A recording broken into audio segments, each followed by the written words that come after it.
Good morning, ladies and gentlemen. Minister of Environment and National Beautification, Green and Blue Economy, the Honorable Adrian Ford.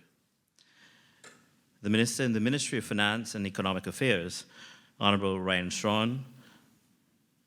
The Permanent Secretary, Acting, Ministry of the Environment, Mr. Anthony Headley. Heads of the Department of the Ministry of Environment, Director of the Coastal Zone Management Unit and staff, senior officers of the Government of Barbados, development partners, colleagues in academia, project steering committee members, leaders of the non-governmental organizations and community-based organizations, specially invited guests, members of the media, ladies and gentlemen.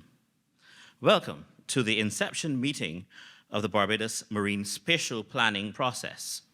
I'm your Master of Ceremonies, Stephen Brathwaite, and as we begin our discussions today, it is important to start with a few definitions to set the context. The European Union has defined the Marine Spatial Planning, or MSP, process as a tool to manage the use of our seas and oceans coherently and to ensure that human activities take place in an efficient, safe, and sustainable way.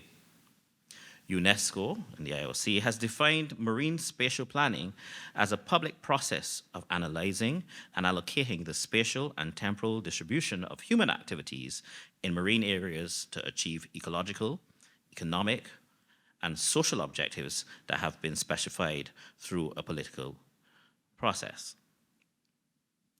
The general principles that guide the marine spatial planning process approach are as follows: to facilitate the identification and mapping of existing sites and their uses, facilitate the identification of sites for new and emerging uses by following an ecosystem approach that recognizes that humans, with their cultural diversity, are an integral part of ecosystems, to ensure the mitigation of conflicts between different uses of the marine environment, to promote multi-use or protected spaces to ensure coexistence and strengthen synergies between activities and bolster investor confidence by introducing transparency and predictability, to facilitate the process of addressing critical knowledge gaps in oceans and related sectors, to encourage cross-border collaboration for regional development, and to improve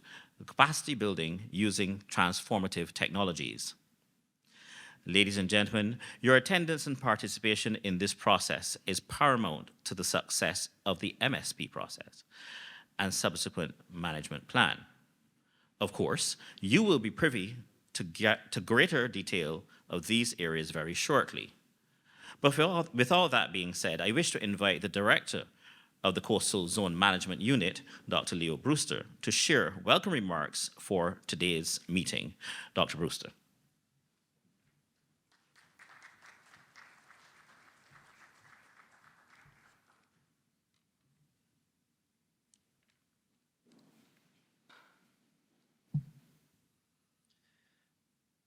Minister of the Environment and National Beautification, Green and Blue Economy, the Honorable Adrian Ford.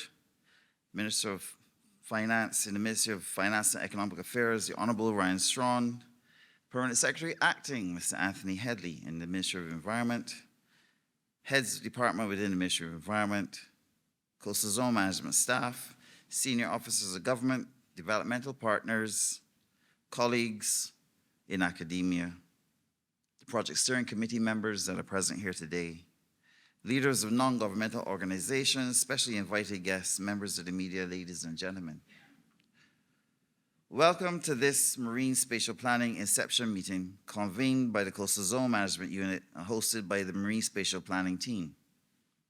This meeting is to familiarize you, the stakeholders, to the Marine Spatial Planning process currently being implemented for Barbados. The Marine Spatial Planning process has been described for our purpose as a people-centered process to support the creation of a sustainably managed marine area, some of which will include the areas deemed to be worthy of protection status, using international best practices, adopting a consultative and participatory approach with all relevant stakeholders.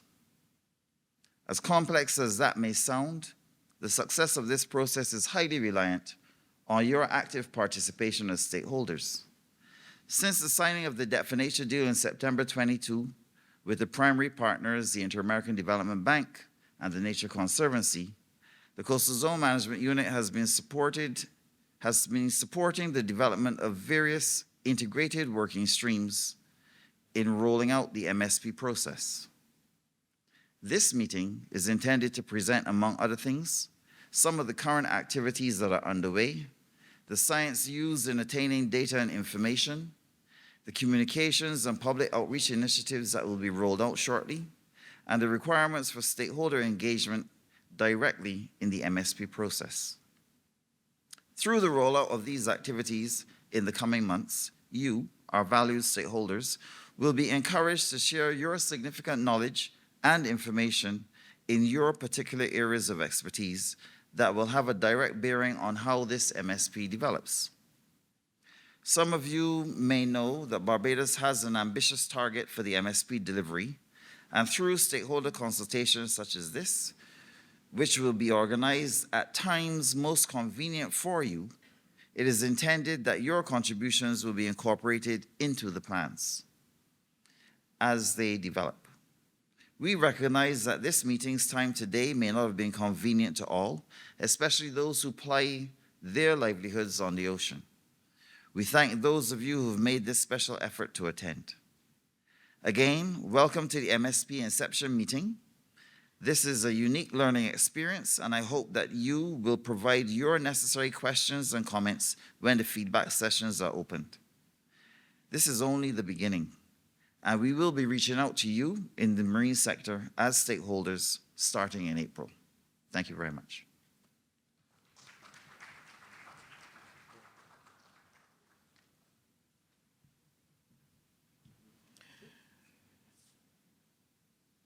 Thank you, Dr. Brewster. Ladies and gentlemen, it is now my pleasure to introduce someone who has an immediate understanding of the funding support for the development of Barbados's Marine Spatial Plan. Mr. Ryan Strawn, Minister in the Ministry of Finance and Economic Affairs. Mr. Strawn.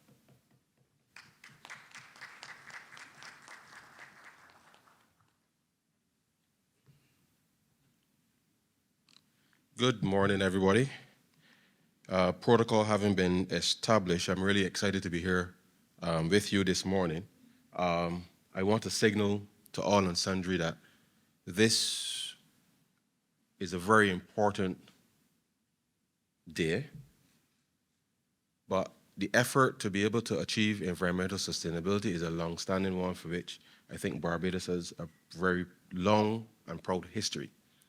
But to the extent that we have been very focused as a government, I want to remind everyone that when we passed the Public Finance Management Act in 2019, we indicated then that efforts to support environmental sustainability was critical as part of how the government was going to manage its public finances to ensure that the very things that will keep Barbados sustainable are the things that we believe are critically important to the overall macroeconomic framework. Now, there's an old adage that the sea ain't got the back door. My grandmother told me so. When I went to the beach, I will only venture as far as I can stand. And for many Barbadians, that is a limiting factor. And therefore, the ability for us to be able to not just map and manage what we have, we really do have to ensure that our young people are not subjected to those same fears, inner fears, that limits us from being able to explore and to use what we have to the benefit of all Barbadians. You would recall that the government has developed what we refer to as a Roofs to Reefs program, which is Barbados's overarching climate policy and the integrated nature with which we want to ensure that the activities that we do onshore equally enhance, if not improve, what happens offshore. And therefore, I know that the colleagues from the Coastal Zone Management Unit whose work every day is to protect that which most of us perhaps may take for granted. My office is not so far from here down the road, and when I look out onto Carlisle Bay, as people come to visit us on a daily basis, I remind them that that is the most precious resource that this country has, and therefore every effort that we can bring to bear to ensure that it remains in pristine condition, that we can utilize it in a sustainable way to allow people to make a living, whether through fisheries, whether through leisure, research, and the like, is absolutely important to Barbados' future. Now, we are a small island developing state, but we see ourselves as a large ocean state. And to the extent that we can give effect to that reality starts with the effort of mapping exactly what we have. When we did the debt swap in 2022, in collaboration with the IDB and the TNC, we give very ambitious commitments as part of our overall national determined contribution effort to ensure that by 2030, that Barbados becomes climate resilient.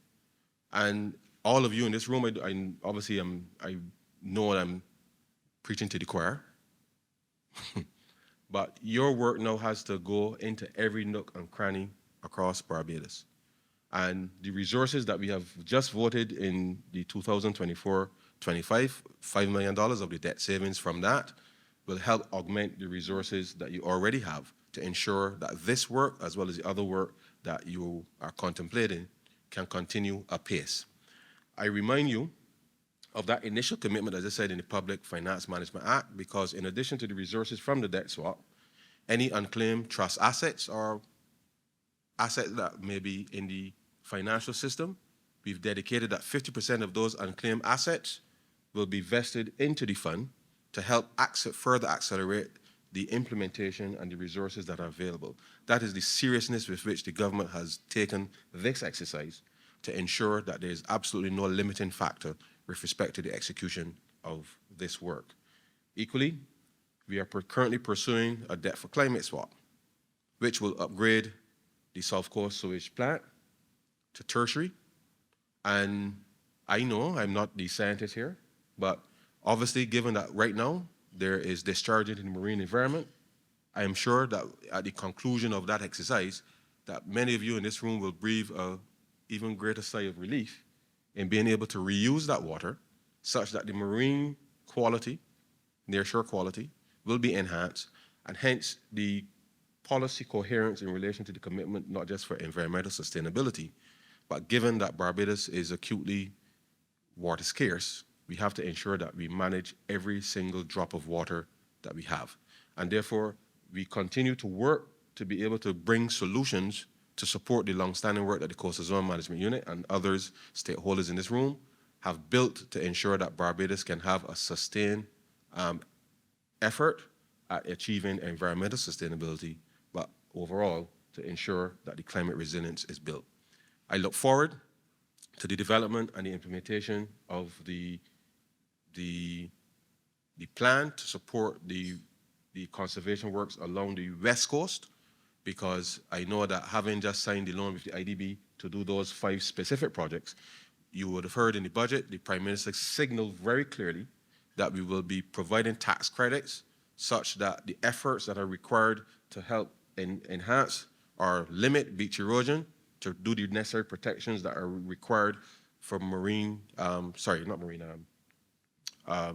coral reef restoration and the like, that we're able to incentivize that for the benefit of Barbadians. Because whilst the government does not have currently available to it all of the necessary resources to devote to the fight, we want to make sure that we can mobilize private resources in order to bring a level of aggression, if you like, with respect to the execution of these works, working collaboratively with the private sector. So the Ministry of Finance is fully committed and engaged in this process. And I want to say to all of you that the work that you will do over the next 5 to 6 years will be significant work to enhance the overall economic, but also environmental development of Barbados. Lastly, I will say that in the context of our view as being a large ocean state, the Ministry of Environment has before us a paper which will establish the National Oceans Authority. And to the extent that the marine spatial planning effort to map our resources, Barbados now has to put itself in a position where we can effectively manage and defend not just the sovereignty, but work collaboratively with others to ensure that that which we have conceived for our young people and all of us to be able to see a clean and sustainable future, that we have the capacity and the capability to be able to enforce and to work with others to resolve any issues that may arise. And so, ladies and gentlemen, I'm very happy to be here with you this morning.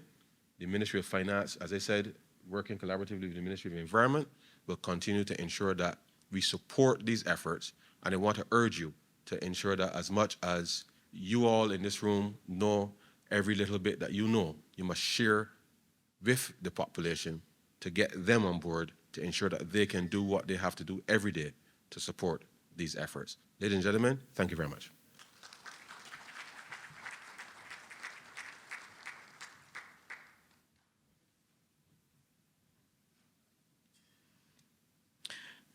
Thank you, Minister Strawn. Ladies and gentlemen, it gives me great pleasure to invite to the lectern someone who has demonstrated his passion for the environmental conservation and continues to pledge his support for all initiatives like the marine spatial planning process, which will be instrumental in Barbados achieving its sustainable development aspirations. Please welcome Minister of Environment and National Beautification, the Green and Blue Economy, the Honourable Adrian Ford.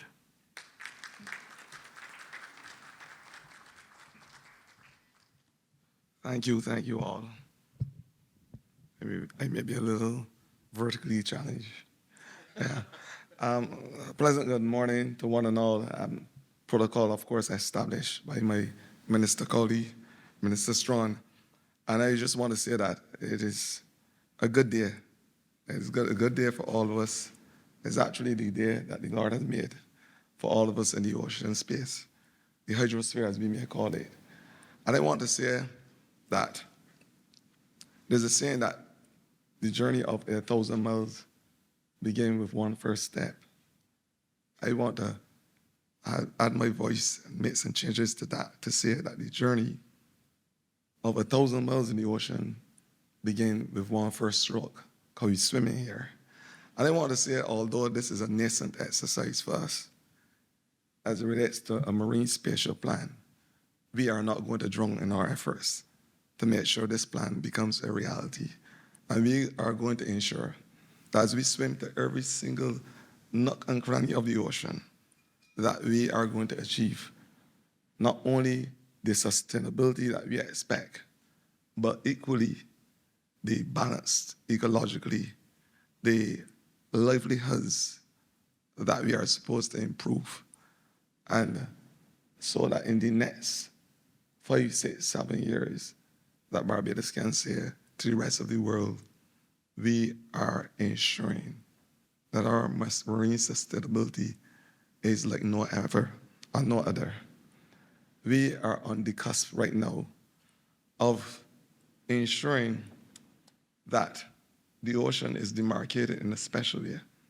We have a plan, as Minister Armstrong rightfully said, that along with our international partners, Nature Conservancy, the IDB, of course, and all you good people who have given us advice, who have been there to help buttress the process. I want to say today that we are going to allow that ocean that is 430 times the size of our biosphere or our landmass to be fully utilized. And what does the Marine Spatial Plan do for us? It allows us to be able, and sorry for the voice, I spoke so much at Parliament that I have no voice now. It allows us to be able to demarcate the ocean in a special way. There are areas that we will utilize with the Marine Spatial Plan for recreational purposes. And these demarcations will be science-based. After intense studies, we will know that those areas that are best utilized for recreational purposes, I just said, areas for marine conservation, areas that we can have the artisanal fishing as we know it, areas that can be used for reef and coral restoration, very important, areas that we can use, of course, for our mitigation and adaptation, which is critical to be able to have that resilience for the climate change and the vagaries thereof. But what we have decided to start with is the conservation of our biological diversity. I've said many times, it is an axiom that I created myself. Life on this earth started with biodiversity. It will end abruptly without it. And that is a fact. We, due to our studies, and Leon the scientist would confirm, we know full well that 93% of the ocean or so is unclaimed. But in that 93% of unclaimed ocean, in areas that we call beyond our national jurisdiction, there is the potential that we can realize another 50% or so of our biological diversity. And that is what this Marine Spatial Plan will help us to be able to do. We are happy to be here. And I want to say to the partners, continue to put your sinew connectively into our efforts. Government cannot do it alone. And that's why partnership is an essential component of sustainable development. It is one of the 5 planks of sustainable development. And so that's why we call on you today to walk with us in the journey. Government has given you the calm and rested assurance that we will not walk in front of you like some, or behind. We will walk with our partners side by side so that we can achieve optimum sustainability of our oceans. It is often said that it's difficult to manage that which we cannot measure. And so, another complementary area of focus will be at the establishment of a network of ocean monitoring and ocean monitoring stations, which will use to track changes over time, collect data, and scientific information, of course, so we can make informed decisions. These stations will provide valuable information on ocean temperatures. We recognize, of course, that the temperature of the ocean is rising as we speak. And it is another part of the climate change vagary that we have to be faced with. It is a part of the existential dread. I call it the 4th horseman of the apocalypse as it relates to climate change. And these stations, of course, will provide this valuable information on the salinity content of the ocean and other key parameters so that we will be able to make important decisions, understanding the health and the ecology of the ocean. I am happy, of course, that our development partners and the private sector, the stakeholders, I see a lot of you here. And I want you to join us, as I said before, in this journey as we establish the best technology, the best people, because I believe that in Barbados, we have the best people based on our endemic challenges, whether in the ocean or in the land. I honestly believe so. And when I celebrated 40 years of service with the coastal zone only a couple of weeks ago in the same very room, I said it. And I asked the workers in the coastal zone unit to be saluted for their efforts. We are now the hub for training in Barbados when it comes to coastal work, whether it is science-based or technological-based. Persons come from all over the world to be trained by our coastal zone unit, led ably, of course, by Mr. Fastidious himself, Leo Brewster. So, and I said the collection of scientific data and in that research to be able to realize this Marine Spatial Plan is an important cog for the success of the SAIL plan. We are collaborating presently with scientists locally and internationally, as this will be key to help us inform our decisions. As many of you will agree, it is crucial for Barbados to prioritize the adaptation to climate change and disaster risk management. But not only must we look outwards at what may come to our shores, we may also address the impacts of our natural resources and the effects of what I would call the anthropogenic behaviors of mankind on the land. The reason why we are having the ocean acidification as we know it is because primarily due to mankind's behavior, the excess use of chemicals.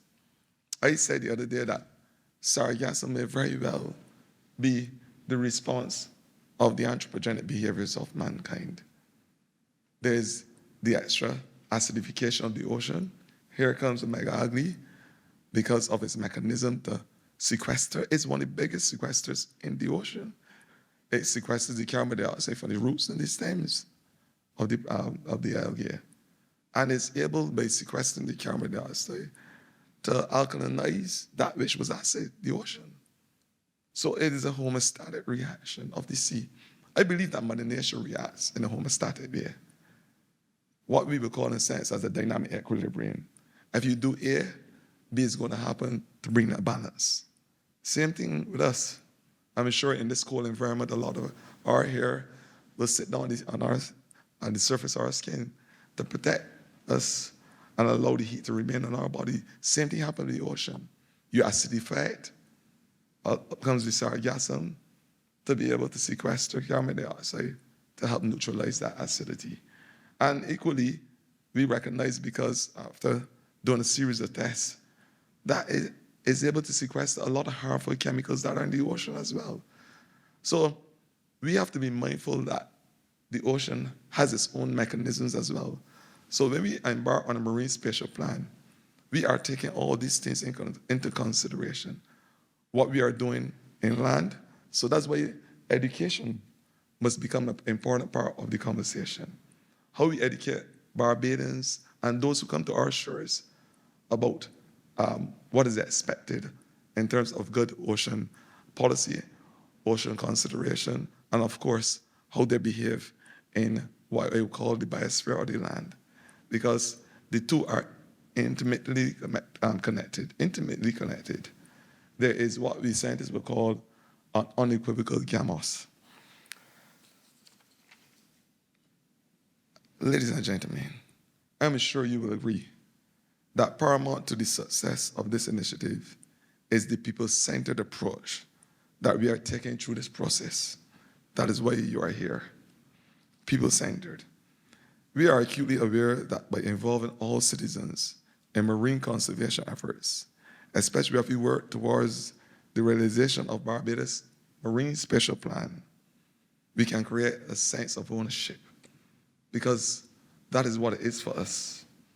And that is why we are on this journey to educate our persons not only in Barbados, but outside, about the importance of such an exercise. We must foster a culture of sustainability among our communities.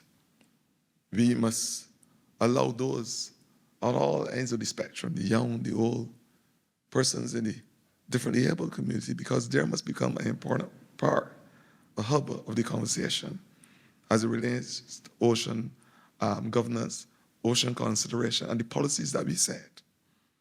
We must collaborate with all citizens to ensure that every opportunity to preserve our environment, our marine space, that those opportunities are grabbed with both hands by our citizens. We are already involved in the public in these types of discussions and initiatives to ensure their long-term support. As I say, it must be an all-embracing effort. We are committed in the ministry to ensure that over the next couple of years, that we have the sustainable development of our ocean space that will redound to the longevity not only of our citizens, but our marine environment. Ladies and gentlemen, I thank you and have a wonderful day.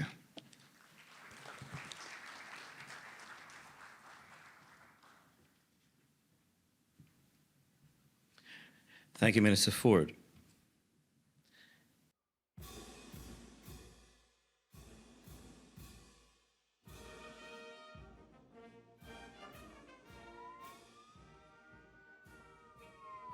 The Barbados Police Service is a dynamic organization which caters to the needs of all residents by providing excellent customer service within our communities.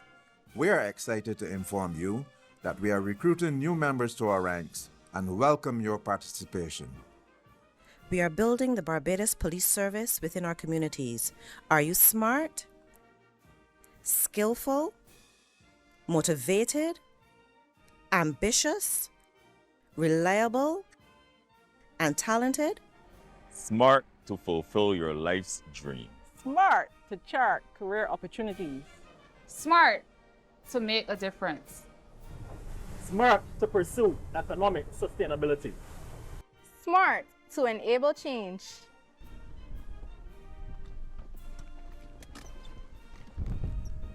Smart to provide public service. I say to you today, if you have a love for people, if you enjoy nurturing your communities and taking care of persons, then definitely the Barbados Police Service, of which I am a proud member, is the place for you. So I encourage you, lend us a hand, join us now to help keep Barbados safe. Come join us, join me in making our country a safer Barbados. Your place is here in the Barbados Police Service. Come, join our ranks and chart a career of economic sustainability. Make that difference as an agent of change while providing public service as you fulfill your life's dream.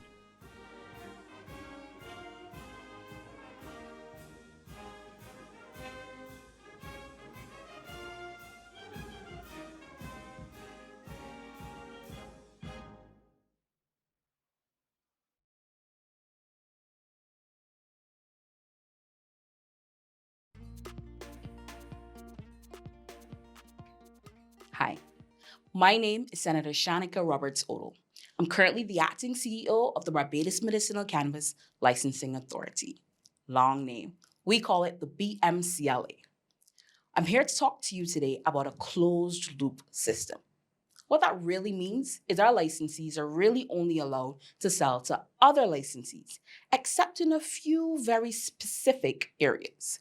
Now, a cultivator can sell to any other licensee within the grouping. A processor can really sell to any other licensee, but they can also sell to a pharmacist or a pharmacy and to pharmaceutical distributors. Import and export.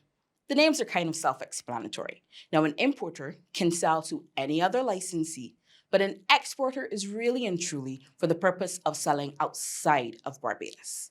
We also have R&D and lab. Now, these are fairly capital-intensive licenses, so they are allowed to sell to any other licensee, but they're also given an export license that allows them to sell outside of Barbados. Retail distributor is a very special license. It allows you to open up a therapeutic facility.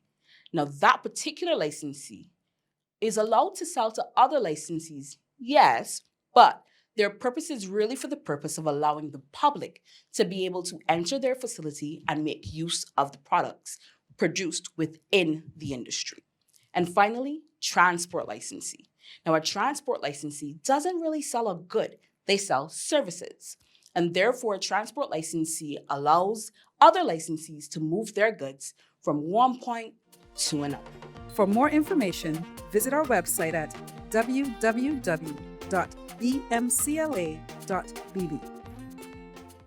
Keep it clean, keep it green. Barbadians, we invite you to get involved and play your part as we clean and green Barbados. Come into your community with media launches, bulk waste collection exercises, community engagement sessions, and giveaways. Get on board. Let's keep Barbados clean and green. Beautiful, beautiful Barbados.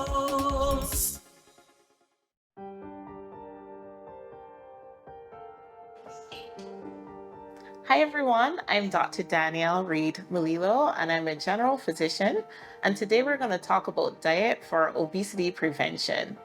Your diet is everything you eat and drink. When you're having a meal, ideally we would like for at least half of your plate to be made up of vegetables. You also want to have protein with every meal. Protein helps you to keep satiated or full. Also, you want to have complex carbohydrates, for example, brown provisions, and less simple carbohydrates such as bread, pasta, and biscuits.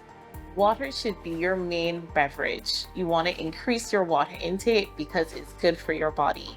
You also want to decrease alcohol intake. Your doctor will be able to tell you if you have any dietary restrictions, and a consultation with a dietitian will make this much easier.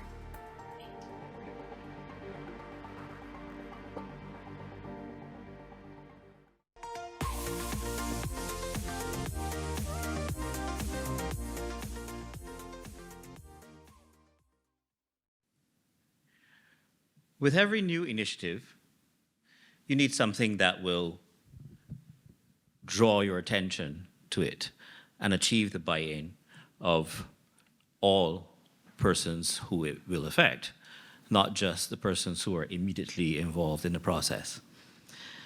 To this end, as many of you would be aware, there was a logo competition. And I invite you now to view the launch video of the logo, winning logo for this process.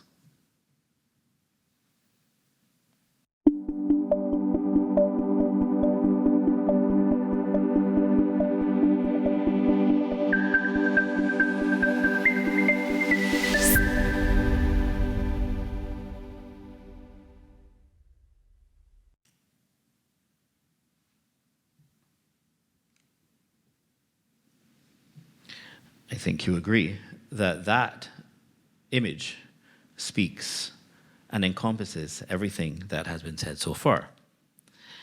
And I actually now invite both Minister Strawn and Minister Ford to make two presentations to the designer of that logo, Ms. Renisha Best. So Ministers Ford and Strawn.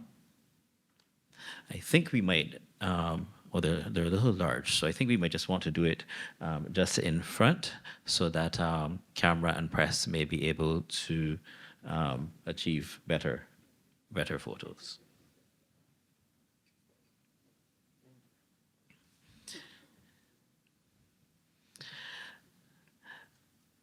Minister Ford will present the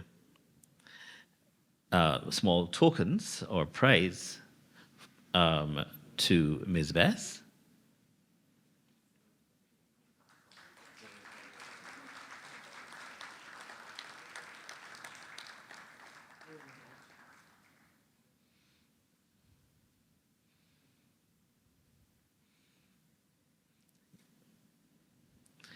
And I invite Minister Strawn to present the significantly sized check to Ms. Bess as well.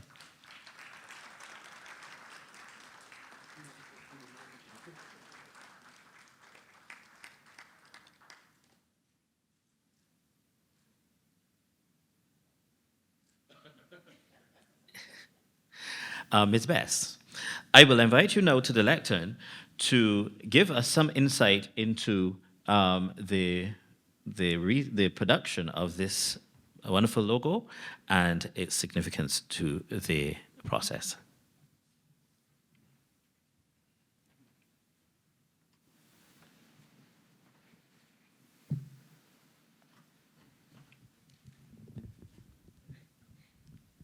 Good morning, all.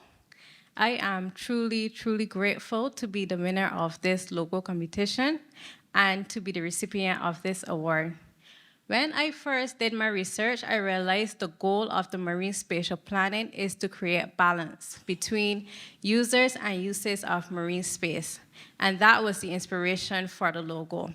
So if I may like to go through the key elements for the logo. First, we have the dark blue that represents the oceans that surround the island.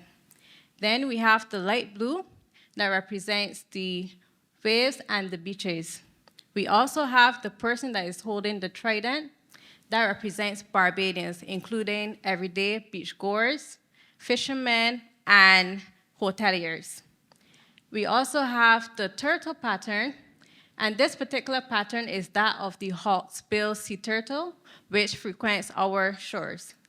And it also represents marine life. And finally, we have the actual shape of the logo, which is a circle, and its divisions, as you can see, is divided into 3 parts, and that represents balance and sustainability. So those are the key elements for the logo. Thank you.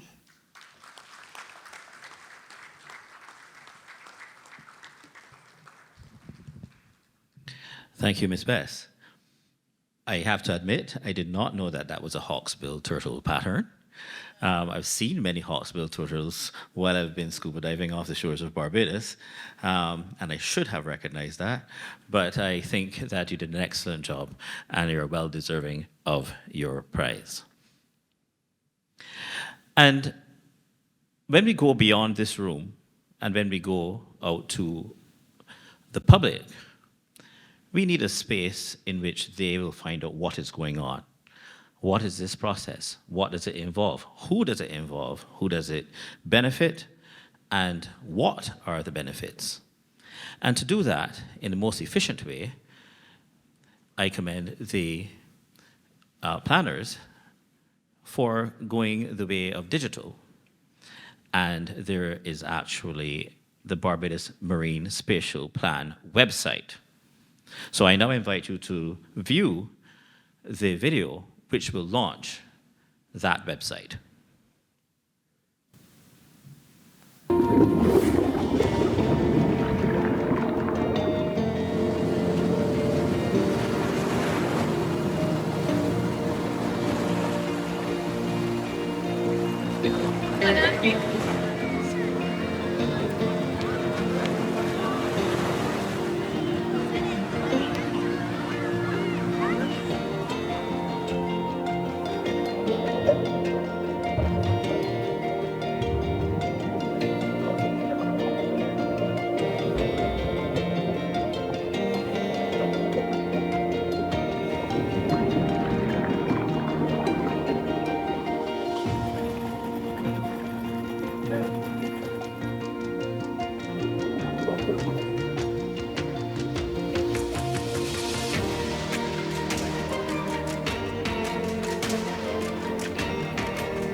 We want to make your experience throughout the marine spatial planning process as seamless as possible. That is why we have developed our website with you in mind. Introducing our new website. Have a look and you will see that it provides simple ways to navigate and find out more about the MSP process while highlighting milestones for Barbados to be met over the next 4 years, from the initiation of the MSP straight through to the approval and adoption of the management plan. The 8 phases of the MSP process allow users to monitor the progress of this initiative being undertaken. As you navigate through the site, we have provided key information about the Marine Spatial Plan and the planning process, highlighting what it is, why we're doing this, and who the MSP is for. We can easily transition into one of the most critical elements of the entire MSP, which can be found within the Knowledge Library. The website allows users to take a look at the data which have been collected thus far and is also being analyzed within several interactive maps. Let's get into our interactive map tutorial. Our website provides spatial data made available at your fingertips with a suite of interactive maps. Designed to enhance your understanding and appreciation of Barbados' exclusive economic zone, or EEZ, these maps are your gateway to the various sectors, starting with conservation, fisheries, and the energy sectors of our island. And there's more on the horizon. Soon, the maritime transport and tourism pillars will also be featured, providing a comprehensive overview of our nation's marine territory. Our interactive maps mimic the intuitive functionality of familiar platforms like Google Maps, ensuring a seamless experience. Whether you're on a computer or a mobile device, navigating through the rich environmental data of Barbados is straightforward. Click and drag to traverse the island, zoom in for a closer look at specific areas with your mouse wheel, or by pinching and spreading your fingers on touch screens. An information panel on the left-hand side acts as your personal guide through each map. Here you'll find a variety of layers that you can toggle on or off, tailoring the map to show only the data you're interested in. This customizable approach allows for a focused exploration of Barbados' environmental landscape, ensuring the information you receive is directly relevant to your interests.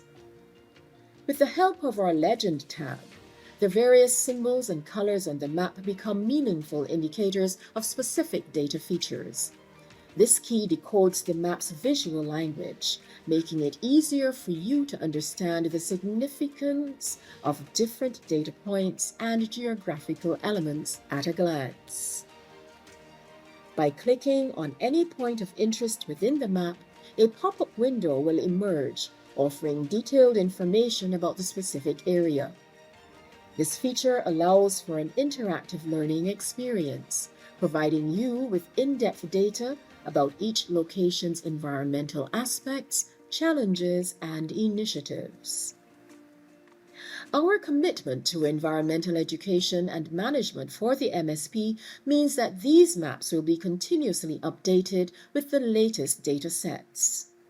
As we refine and expand the information available, you can expect the maps to become even more comprehensive, offering an up-to-date snapshot of our entire marine territory.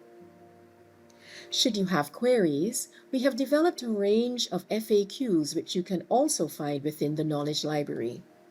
The news and media resources provide press information, announcements, and footage of various MSP activities.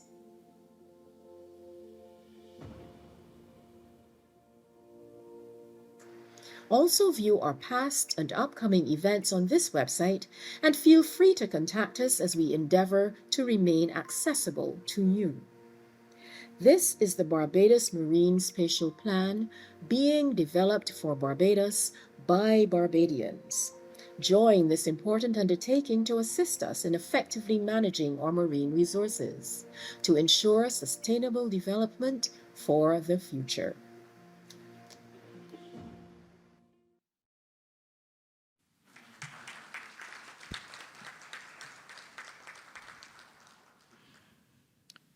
Very nicely done, I would have to say, as a technology person myself. So, as you saw, Google it. I mean, Googling things has become a verb these days, but Google it and you will find yourself at the Barbados Marine Spatial Planning website.